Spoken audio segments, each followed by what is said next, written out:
Aujourd'hui, je vous fais une masterclass sur la séduction, donc le 80-20 pour ceux qui ne connaissent pas le principe. Concrètement, c'est quelles sont les actions que vous allez mettre en place et qui vont vous apporter 80% des résultats dans la séduction. Parce que la plupart des hommes, en fait, ils se concentrent forcément sur les mauvaises choses, ils ne travaillent pas les problèmes réellement internes.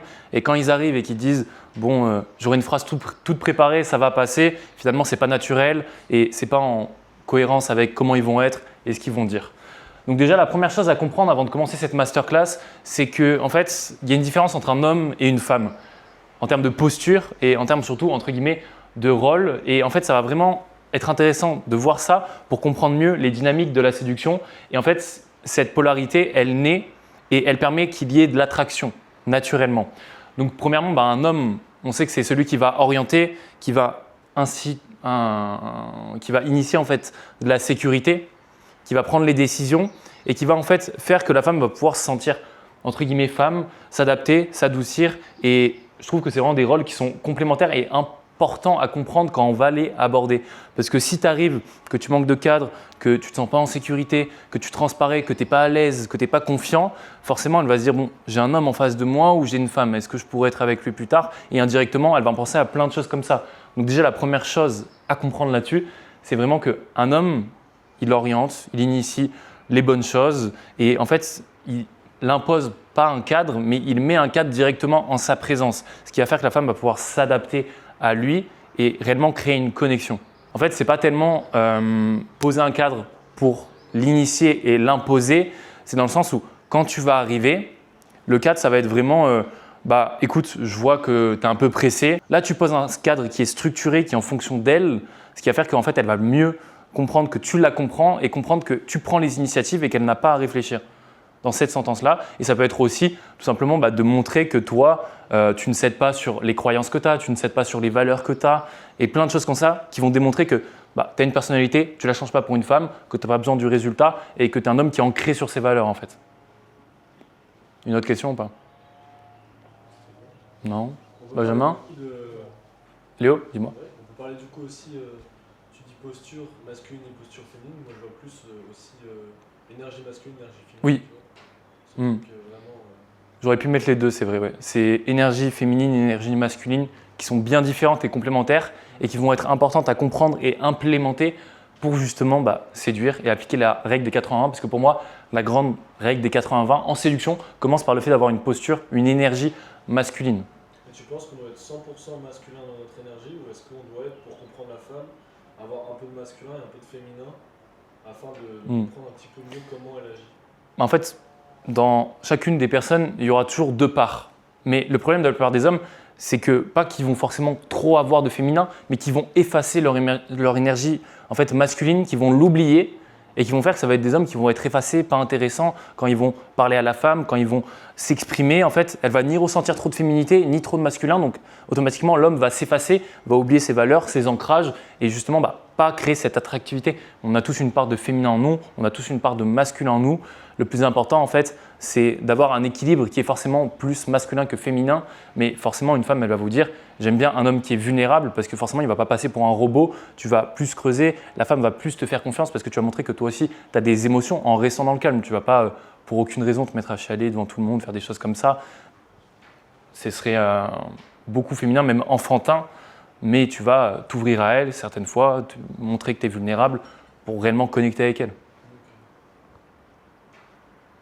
Plus personne n'a des questions, on peut passer à la suite. C'est good. Ensuite, la première base pour vraiment en fait, imposer de la séduction et commencer à séduire, ça ne va pas être d'initier les bonnes phrases d'accroche, de dire les bonnes choses, de faire des choses comme ça qui sont juste en fait externes et pas forcément internes. Le plus important, c'est de changer la personne qu'on est. Et pour ça, la confiance en soi, c'est ultra important. Mais la confiance en soi, ce n'est pas ne pas avoir peur, foncer la tête dans un mur et se dire « oui, ça va passer, j'ai confiance ». C'est avoir conscience que tu as peur de quelque chose, avoir conscience que quand tu vas aller aborder une femme, tu vas un peu être bon, j'ai peur, ça me fait un peu peur, mais en fait, quand même y aller et dire « ok, j'accepte cette peur, j'y vais quand même parce que j'ai confiance et que je sais que ça va me faire progresser et je sais que je vais avancer ». C'est pas se dire « moi, je n'ai pas peur, c'est bon quoi ». Des questions par rapport à ça? Ok.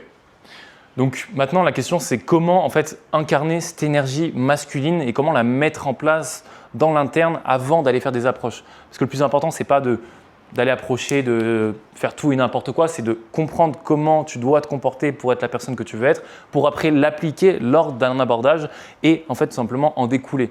Donc concrètement, en fait, l'énergie masculine, ça va être vraiment avoir cette posture de confiance, de calme, de poser. En fait, la masculinité, c'est beaucoup de charisme. Je suis dans un environnement où je me sens à l'aise, j'ai pas peur de parler à haute voix, j'ai pas peur de faire des choses qui sont futiles et dont je ne devrais pas avoir peur. Donc, je vais être confiant et je vais dégager cette autorité et cette sécurité parce que je me sens à l'aise avec qui je suis, parce que je me sens à l'aise dans l'environnement où je suis. Donc, automatiquement, une femme va se rattacher à ça parce qu'elle va aimer le fait qu'elle sente que vous pouvez la protéger. Et on se dit que c'est indirect, que c'est certains vont dire que c'est des bêtises, même si bon, je ne suis pas sûr qu'il faut les écouter. Mais en fait, concrètement, la chose à faire, c'est dégager cette autorité, cette sécurité et automatiquement, les femmes vont se rattacher à ça et vont aimer pouvoir se reposer sur nous.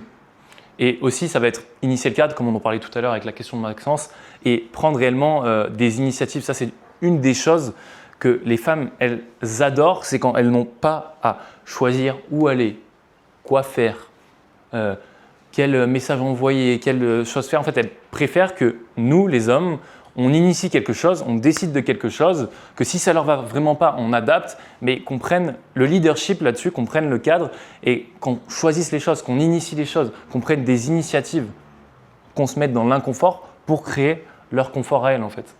Et il y a une chose que j'adore dans tout ça, dans cette posture masculine, c'est qu'en fait, il y avait une étude qui avait été faite sur des hommes qui, automatiquement, pendant une semaine, se mettaient à avoir une posture beaucoup plus droite et se forçaient à l'avoir.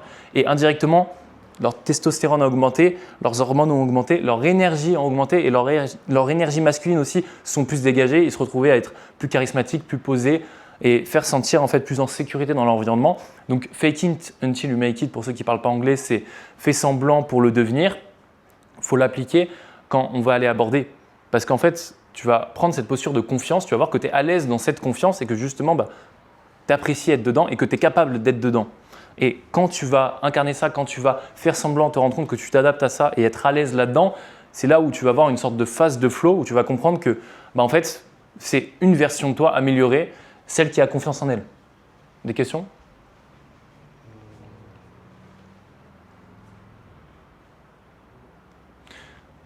Donc concrètement, en fait, vraiment la chose à comprendre, c'est que en fait, tout part de nous-mêmes. C'est pas je vais aborder une femme dans la rue, elle est aigrie, elle n'est pas contente, elle est désagréable. Il y aura forcément une femme sur 80, 90 qui va te mettre un énorme vent, mais déjà il faut aborder 90 fois avant ça. Je pense que j'ai dû aborder 100 fois en 2 mois, ça m'est arrivé une seule fois que je me prenne un vent. C'est vraiment l'énergie avec laquelle tu vas arriver qui va créer la réaction de l'autre en face. Et c'est à toi de t'adapter à la femme, de comprendre son énergie, de comprendre sa dynamique pour justement t'adapter et créer un environnement qui va être vraiment ultra sain et qu'elle va se sentir en sécurité, qu'elle va pouvoir s'ouvrir à toi et qu'elle ne va pas se fermer, se bloquer dès que tu vas essayer en fait de lui parler. Donc concrètement, tout part de toi, tout part de ce que tu reflètes, tout part de ce que tu rejettes, tout part de ta réalité et de comment tu te vois en fait. Et une des choses aussi ultra importantes, c'est concrètement se détacher du résultat. Parce que quand on agit en se disant « je vais aller aborder pour prendre un numéro, je vais essayer d'aller vers elle pour avoir son attention, je vais faire ci, je vais faire ça », ça va être des choses qui ne vont pas être naturelles, qui vont montrer qu'en fait, on a envie de l'approbation, de l'attention, alors que concrètement, imaginons que tu es quelqu'un qui se sent bien dans sa vie, qui est posé, qui est heureux, qui sait ce qu'il veut. À aucun moment, tu vas aller vers quelqu'un pour chercher son approbation et son attention. Tu vas vivre le moment naturellement en t'en fichant du résultat ou pas, de si tu prends un numéro ou pas. Et en fait, c'est même sûr que c'est ce qui va attirer le fait que tu aies du résultat, d'être détaché du résultat. C'est comme un vendeur qui veut à tout prix vendre quelque chose. Si tu vois qu'il te force, qu'il contre-argumente tout le temps, qu'il dit des mais si, mais ça, qu'il n'essaie pas de te comprendre, de t'écouter et que tu vois qu'il a envie de vendre, ce n'est pas du tout attirant, donc tu ne vas pas acheter. Par contre, quelqu'un qui sait que son produit est bon, quelqu'un qui sait que ce qui l'apporte a de la valeur et qui essaie de te comprendre, de t'écouter et de te faire avancer sur la bonne décision, ça va être attirant et ça va te faire acheter. Parce que tu vas voir que le mec est détaché, donc ça veut dire qu'il sait qu'il a du succès, donc ça veut dire que son produit est bon. Des questions ? Et d'ailleurs, avant de parler de l'approche, concrètement, j'ai créé un document qui regroupe les 40 meilleures façons d'approcher dans n'importe quel contexte pour partir avec un avantage sur la discussion, être plus à l'aise et créer vraiment une connexion. Donc il est dans mon canal WhatsApp. Quand tu le rejoindras, tu recevras automatiquement le document. Donc je te laisse regarder, mais on va passer aux choses concrètes là. Ok, on va rentrer dans l'approche. Donc concrètement, là maintenant la phase pour progresser, pour changer, pour avoir 80% des résultats dans la séduction, ça va être vraiment en fait l'abordage. Et la première étape pour aborder forcément, c'est d'approcher. Donc à ce moment-là, il ne faut pas choisir ce que tu vas dire, quelle phrase dire, comment la dire, dans quel contexte. C'est vraiment, ok, je vais être posé, arriver avec la bonne énergie et je vais me dire, ok, je suis là pour profiter d'un moment qui va être bien. Je vais découvrir, si ça se trouve, quelqu'un qui va être important pour moi ou avec qui je vais vivre des belles choses. Donc je vais avoir la bonne énergie sans bien sûr être trop féminin, trop surexcité ou comme ça, un cocaïnomane. Et je vais contextualiser la chose. Je ne vais pas arriver en disant oui, salut, excuse-moi, je t'ai vu, je voulais te demander l'heure et après essayer de la draguer. C'est pas naturel parce qu'elle va ressentir qu'en fait tu es venu sans même en fait savoir vraiment ce que tu veux. Donc au final, tu es quelqu'un qui veut quoi dans la vie. Tu n'oses même pas dire à une femme ce que tu penses vraiment. Enfin bref, c'est pas attirant. À ce moment-là, c'est red flag. Elle te sortira direct. Donc contextualiser, je suis venu te voir parce que je t'ai trouvé jolie et même si tu viens pas voir pour ça, tu lui affirmes pourquoi tu es vraiment venu te voir et tu assumes réellement ce que tu penses en fait. Donc maintenant, on va mettre en place une approche qui va être nulle et une approche qui va être excellente. Je vais vous conceptualiser tout ça juste ici. Hey, salut. Hey, excuse-moi, t'es pas de Cannes? Non, du tout, je suis de Saint-Tropez. Parce qu'il me semblait que déjà t'avoir vu. Ah, bah c'est à côté, donc c'est Ah, possible. parce que j'avais vu une fille super belle, elle te ressemblait à deux gouttes d'eau, du coup je pensais que c'était toi. Merci. Mais ok, ça me paraît dingue. Du coup, t'es de Paris, c'est ça? Non, je suis de Saint-Tropez. Toi, t'es de Paris, du coup? Moi, je suis de Saint-Tropez, là. J'habite à Saint-Tropez. C'est peut-être là qu'on s'est croisés, du coup. Ok, parce que tu te balades souvent le soir à cette heure-là? Concrètement, là, l'erreur qu'a fait Maxence, c'est qu'il est arrivé, le ton de voix était hésitant, il est arrivé comme ça, il a fait « Salut, ça va ?» et il s'est reculé. Donc déjà, dans le non-verbal, c'est « Oh, j'ai peur de toi, tu viens vers moi, je vais me reculer. » Donc pas cette énergie masculine d'arriver et de dire « Salut, ça va ?» Et calmement. Il m'a aussi barré la route. Je me suis sentie obligé. de me dire « Ok, je suis bloqué, je fais comment ?» Donc il a un peu forcé. Après, sur les autres choses, c'était un peu ah, je te connais, t'es de Cannes. Enfin, pas vraiment, en fait, c'est ce dont je parlais tout à l'heure, c'est pas vraiment le truc de je viens concrètement parce que t'es jolie. C'est je trouve une excuse pour te dire que je suis venu, pour pas mettre de tension et pour pas être mal à l'aise. Donc t'es arrivé et t'as pas mis directement le pied sur ce que tu voulais. Ou tu peux juste dire ah, mais on se connaît, t'es de Cannes. Et elle va dire non, pas du tout. Et tu lui dis non, en vrai, je t'ai juste trouvé jolie, c'était une excuse pour venir te parler. Et là, si tu le dis comme ça, en fait, je t'ai dit un peu de façon comme ça, mais si tu le dis avec un ton second degré, avec de l'humour, ça passe vraiment bien. Parce que ça montre que t'es à l'aise, tu sais être créatif, tu sais faire des blagues et tu sais que tu peux mettre cette tension-là. Et donc la discussion va partir sur je t'ai trouvé jolie. Donc le contexte sera mis. Première chose, deuxième chose. Troisième grosse chose, je ne vais pas donner tous les points parce que sinon ça fera trop. C'est que concrètement, sur le non-verbal, Maxence était vachement comme ça. Il parlait, il était comme ça. Et il se touchait les mains, il faisait oui, comme ça, il tournait ses mains, il se grattait, il était stressé, ça se voyait dans son non-verbal. Attitude de cocaïnomane, tu m'as pas écouté parler, je te répondais à des questions et tu m'as dit mais du coup t'es de Paris. Tu changeais de sujet, ouais, en fait. J'essaye toujours de faire. Ouais, Mais en fait, tu t'es dit non, je suis de Saint-Tropez, mais t'es de Paris, du coup tu m'écoutes pas. et ça, on va revenir sur, après sur la discussion. Salut, Salut, ça va? Tu vas bien? ça va et toi? Ça va. Elliot, Enchanté, Laura. je suis venu te voir, je t'ai trouvé magnifique. Merci, c'est gentil. Tu fais quoi ici? Je me promène, je profite de l'après-midi. Tu fais... Putain, c'est mardi, tu travailles pas toi? Si, je travaille, mais le matin. Ok. Stylé, tu fais un mi-temps. Ouais, je suis à mon compte, donc Ok. j'ai pas mal de temps.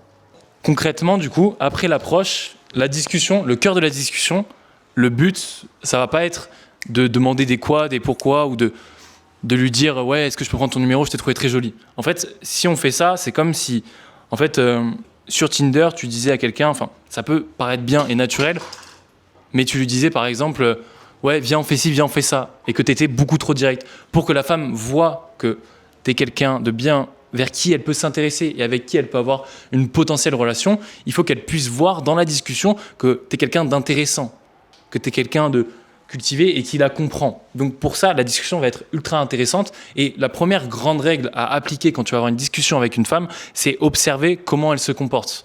Donc comment elle agit, comment elle se sent, si tu vois qu'elle est stressée, si tu vois qu'elle a envie de partir parce qu'elle est pressée, c'est à toi de lui faire remarquer. Ok, je vois, t'es pressé, si tu veux, je te prends 10 secondes, t'as quoi à faire, tu vas travailler après.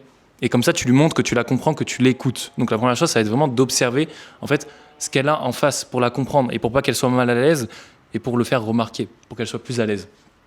La deuxième chose, ça va être vraiment de mettre de l'ambiguïté.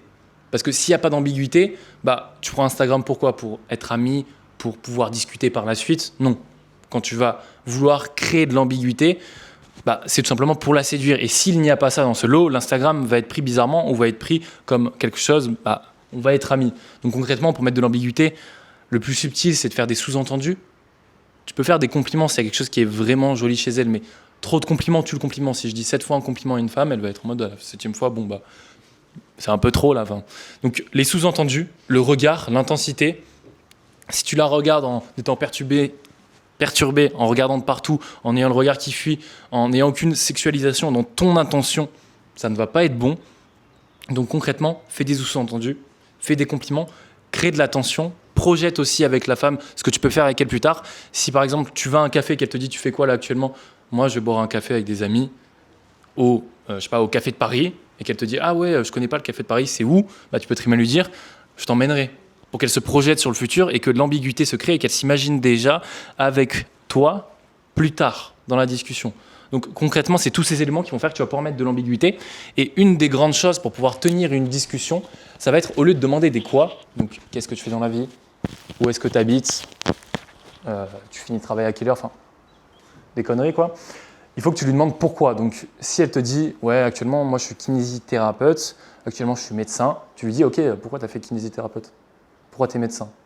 Ah tu fais du volley, pourquoi tu fais du volley ?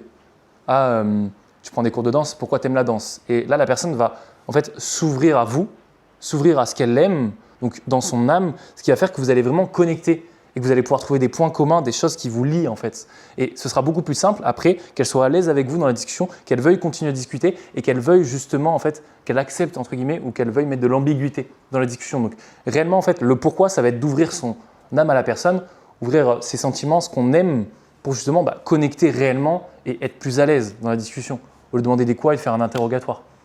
Quatrième chose, ça va être de relever les gènes. En fait, ça lie un peu l'observation de comment va se comporter la femme, comment elle va être.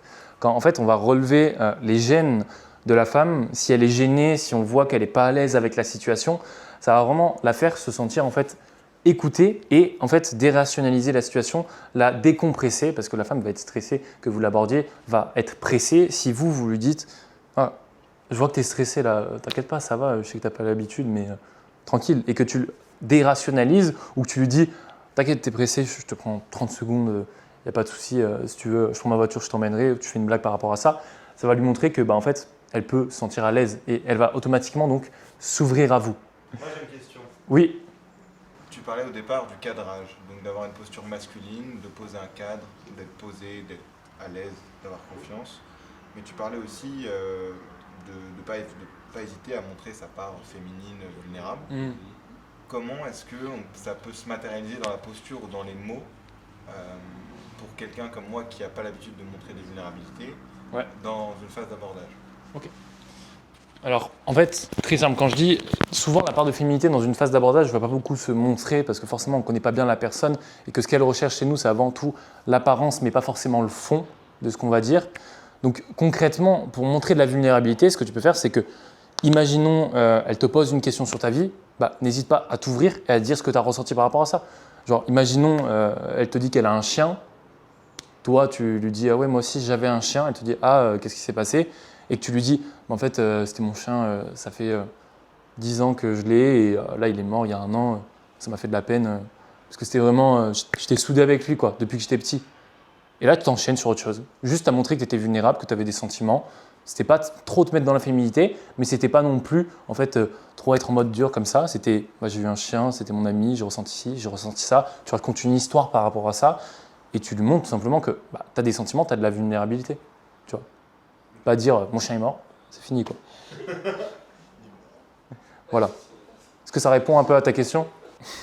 Et la troisième partie, la dernière partie qui va être assez courte, c'est la conclusion. Donc quand tu as créé une vraie discussion, que tu as réussi à bien l'approcher, que ça s'est bien passé, que l'interaction était bonne, Pour conclure, concrètement, en fait, ça peut être de projeter un événement futur. Si vous avez parlé par exemple de tennis, si vous avez parlé d'un café, si vous avez parlé d'un parc, tu peux dire ouais, bah, carrément, d'ailleurs, on parlait d'un parc.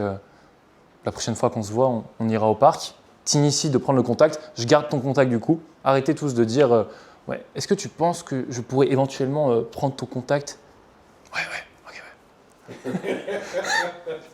Donc concrètement, c'est pas est-ce que je pourrais prendre ton contact s'il te plaît? C'est bah, viens, on garde contact. Je trouve que la discussion s'est bien passée. Même pas dire ça, c'est viens, on garde contact naturellement. Et la troisième étape, ce que je conseille, c'est de faire la bise pour créer une vraie proximité et rajouter de l'ambiguïté. Ça ne va pas changer grand-chose, mais ça peut être le truc de je lui fais la bise, il y a de la proximité, on se fait confiance et il y a de l'ambiguïté. Et quand tu fais la bise, ce que je conseille, c'est tu fais la bise et tu fais une sorte de petit câlin pour créer encore un peu plus d'ambiguïté. Forcément, si l'interaction était bonne, si tu as passé 2 minutes à lui parler, qu'elle est pressée pour aller au métro, que tu prends en fait son numéro, tu ne vas pas lui faire un câlin alors que tu la connais depuis 2 minutes. C'est vraiment quand tu crées des bonnes interactions. Dernier, du coup, on va devoir refaire l'abordage. Sexualiser concrètement, c'est réussir à en fait mettre une ambiguïté qui va faire que la femme va s'imaginer potentiellement avec vous plus tard et va en fait ressentir votre attirance et donc va être aussi attirée parce que vous serez dans une énergie qui va être masculine. Donc, par exemple, concrètement, mettre de l'ambiguïté, c'est défini par ah ok, il assume des tensions, ah ok, il a une posture d'homme, ah ok, je lui plais et c'est un homme de valeur parce qu'il sait garder sa posture contrairement à tous les autres. Donc, j'ai potentiellement envie, mais l'erreur là-dedans, ça pourrait être de trop vouloir la valider, ce qui va casser le jeu, casser la tension et en fait rentrer dans cette énergie un peu féminine et cette énergie de je suis pas dans l'abondance, je suis dans la demande. Donc, c'est concrètement en fait mettre de la tension en faisant des sous-entendus, en lui disant qu'elle est très belle, ça peut très bien dire tu la regardes et tu lui dis pendant qu'elle parle, genre vas-y, parle de n'importe quoi. Du coup, l'Afrique du Sud. Magnifique. Et juste tu la coupes, t'imposes ton calme, t'imposes ton cadre et tu mets de l'ambiguïté en même temps. Donc elle va sentir ton énergie masculine et en plus de ça, elle va sentir que bah, j'assume qu'elle me plaît et je la pose comme ça et je m'en fiche. Concrètement, en fait, là, ce qui n'allait pas dans ta posture, c'est que quand tu es arrivé, déjà, tu as dit salut, c'est quoi ton prénom? Et directement, c'était pas salut, ça va, comment tu t'appelles? Et même comment tu t'appelles, je le conseille. Pas forcément plutôt dire pourquoi tu es là parce que bon. Donc concrètement, il est arrivé, il n'a pas posé vraiment son cadre, tu as commencé à rentrer dans une énergie féminine parce que tu te justifiais en fait. Tu as senti que tu arrivais sans donner de justification, de contexte. Du coup, tu t'es senti obligé de justifier pourquoi tu étais là par la suite dans la discussion. Après, ça fait 2 minutes que la discussion, enfin ça fait 5 minutes qu'elle est passée, je ne me souviens pas de tout exactement, mais ça reste dans ta posture où tu vois directement que quand tu passes dans un cadre masculin, tu l'as vu tout à l'heure, à la fin quand tu es rentré dans le cadre masculin, son comportement en face a changé. C'est direct Ouais, et elle s'est dit je l'écoute, tu vois, vraiment, tu l'as ressenti. Et instantanément. Ouais, non mais c'est un truc de fou. C'est pour ça qu'en fait, quand tu es arrivé avec une énergie masculine, puis féminine, puis masculine, puis féminine, on se dit ok, le mec, il sait pas vraiment ce qu'il veut, il est aléatoire, il n'est pas à l'aise dans son environnement, donc il est obligé de se changer, tu vois. Donc c'est vraiment ça qu'il faut que tu gardes, cette énergie masculine. Salut. Excuse-moi. Ça va, tu vas bien? Ça va et toi? Ça va, la forme? Oui, ça va. Je t'ai vue, je t'ai trouvée resplendissante. Merci, c'est gentil. Ça va? Oui. Ouais, je te sens un peu... T'es contente que je vienne te voir? Un petit peu. Ok. Tu faisais quoi ici? Je me balade. Et toi? Pareil. Je profite. Ouais. T'as rien à faire après Non, du tout. Non, rien. J'ai toute la connexion. Ça te dirait de passer un moment avec moi? Ouais, pourquoi pas? On va où? Moi, je vais décider, on va aller... On va au café? Ouais, allons-y. Allez, on y va. C'est parti. Concrètement, du coup, la conclusion, c'est ayez la bonne énergie et pour avoir la bonne énergie, appliquez tout ce qui a été dit au précédent dans cette conversation-là, dans cette en fait masterclass-là. Tout ce que j'ai dit, c'est plein de principes qui viennent d'une seule et même chose. C'est en fait le fond de ce que vous allez dire, ce à quoi vous allez penser. Il faut que je dise ci pour ça. Ça ne va pas être la bonne chose. Ce qui compte, c'est l'énergie que vous allez avoir, l'énergie masculine, donc la forme de votre discours et la forme de comment vous êtes. Donc, en fait, vraiment, c'est une phrase ultra importante et ultra essentielle et qui est la base de cette masterclass. C'est en fait concrètement, le fond, on s'en fiche. Ce qui compte réellement, c'est la forme de ce que tu fais, la forme de comment tu es. Et c'est ça qui va impacter quand tu vas aller aborder. Concrètement, il y a une chose qui me vient directement en tête, c'est quand je vais être dans une situation inconfortable, quand je vais être pas à l'aise, mais je sais que c'est la bonne décision à prendre, que c'est la bonne chose à faire, je vais me dire ok, en fait, je dois le faire. Et c'est pas que de la séduction, c'est aussi, à partir de maintenant, dans ma vie, j'ai une énergie masculine, un cadre, je fais les choses que je dois faire, pas forcément que j'ai envie de faire, mais qui sont nécessaires à mon succès, à mon bien-être et à moi-même en fait. Donc concrètement, pour garder cette énergie-là, même avant l'approche, j'ai envie de te dire, imaginons que tu veux aller approcher, en fait, c'est même pas oui, je dois me préparer à penser comme ci, penser comme ça, c'est juste j'y vais. Et j'arrive et je m'ancre. Vraiment, moi, c'est un move que je fais, c'est j'arrive et je m'ancre comme ça. Et il n'y a pas de je t'ai vu, t'étais, tu vois, c'est vraiment je m'ancre et ça me permet de me poser, de regarder vraiment la personne droit dans les yeux. C'est vraiment les deux moves, c'est je pose mes pieds, je regarde la personne dans les yeux et je lui dis ce que j'ai à lui dire naturellement. C'est tout. C'est juste vraiment ça qui va faire que tu vas poser cette énergie masculine comme si tu l'ancrais dans le sol en fait. Sur le long terme, en soi, oui, une relation doit être cadrée, doit être équilibrée et doit être renforcée par tous ces deux principes. Mais bien sûr, ton côté féminin, l'ouverture que tu vas avoir avec une femme que tu connais, avec une femme avec qui tu as envie de vivre, ne va pas du tout être la même chose. Moi, je te parle de comment créer de l'attraction. Après, la relation va être différente parce que vous êtes deux personnes différentes. Mais dans tous les cas, toi, tu dois te responsabiliser à garder ton énergie masculine si tu veux que ton couple soit équilibré et ne se dérègle pas et ne perde pas ce cadre-là qui permet de rester en paix les uns et les autres, la femme et l'homme. Une question d'une femme ? Plutôt une explication. À plus long terme, c'est aussi extrêmement important de garder cet équilibre-là parce que si l'homme est l'instigateur de l'énergie qu'il y aura dans la relation et la femme est très est le récepteur de ça. Donc si l'homme n'envoie plus la bonne énergie de la direction, la femme va devoir le prendre. Et là, on est en train d'inverser les rôles et une femme ne va plus se sentir femme, mais chef de foyer. Et en fait, à ce moment-là, elle va perdre sa douceur parce qu'elle va être dans l'action. Et si elle ne vous envoie plus de douceur, vous allez vous... Voilà, soit la confrontation, soit l'homme est complètement déconnecté de ses émotions et on rentre en conflit avec deux pierres. Et pour revenir en arrière de ça, bon courage. C'est les hommes qui sont victimes par leur meuf. Oui, de nos jours, c'est plutôt ça. Et en fait, la chose, c'est que, comme tu m'as dit, Il y en a beaucoup. oui, il y en a pas mal. Parce qu'il Oui. y a de plus en plus d'énergie masculine qui est en train de décroître parce que les hommes, le terme est connu, rentrent dans les hommes princesses qui font que, vu que les femmes deviennent indépendantes, que ce soit par leur argent, par leur voyage ou par leur travail, les hommes se laissent porter par la femme. Sauf que il faut revenir au cadre normatif entre grandes guillemets de un homme doit diriger la maison, la femme en crée un foyer, malgré que la femme a aujourd'hui son indépendance via son travail. Et en fait, ce qui est intéressant là-dedans, c'est que ce qu'elle dit, c'est totalement vrai. Quand ce déséquilibre va se créer, quand la femme va prendre le dessus, l'homme reviendra toujours à son énergie de base. Et du coup, va reprendre le dessus, va vouloir remettre de l'ego, mais donc va se confronter à ce qu'il a créé. Donc une femme qui a l'énergie d'un homme et donc qui ne l'a pas respecté pendant beaucoup de temps, lui va avoir beaucoup de rancœur par rapport à ça, beaucoup de, entre guillemets, haine, d'ego, et va vouloir le rejeter sur la femme. Ouais, mais c'est moi l'homme. Mais oui, sauf que ça fait 3 mois que tu n'agis pas comme un homme, donc tu peux pas te dire j'agis comme un homme maintenant, tu vois. Donc voilà, si personne n'a des questions, c'est la fin de cette masterclass. J'espère qu'elle t'a plu, toi qui me regardes, qu'elle vous a plu, que ça a pu vous aider.